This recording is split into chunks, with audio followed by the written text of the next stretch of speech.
Butch from Glen Burnie Fitness here again to talk about the easiest, simplest, quickest way to gain muscle. So here is a pie chart with 3 sections. These are the 3 main things that will comprise a skeletal muscle. The first, very small sliver here. This is going to be tissues, the fibers, and all the other little stuff that goes in, right? Think about if you were to take a sponge and wring it out to dry.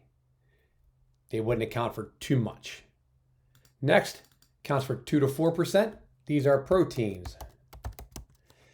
Think about that dry sponge and you sprinkle some sand on top.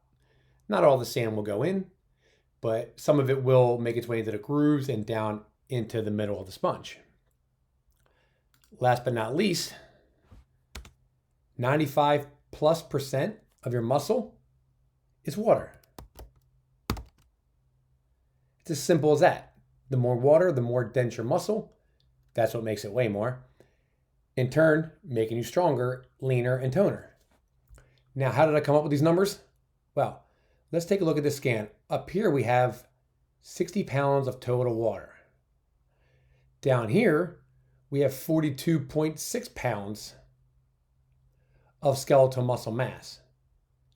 So, out of this 42.6, how much of that is all the grand total tissues and fibers? So take every muscle out of your body, wring them out to dry, put them on a scale. Just like a bunch of dry sponges, they won't account to too much, but maybe a pound or 2. Proteins, that'll account for a little bit as well. Maybe another pound or 2. But really, we can round this off and say it's out of the 42.6 pounds, 37 to 38 pounds is going to be water. For math's sake, if we make it an even 40, we know that we have 60 pounds of water in our body that's feeding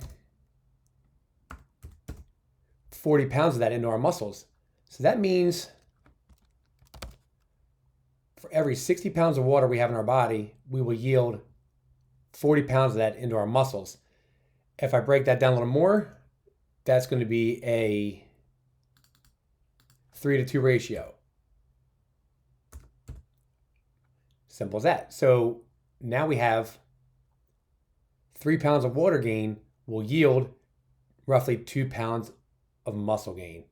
So now you know how to add muscle without lifting crazy heavy weights all the time.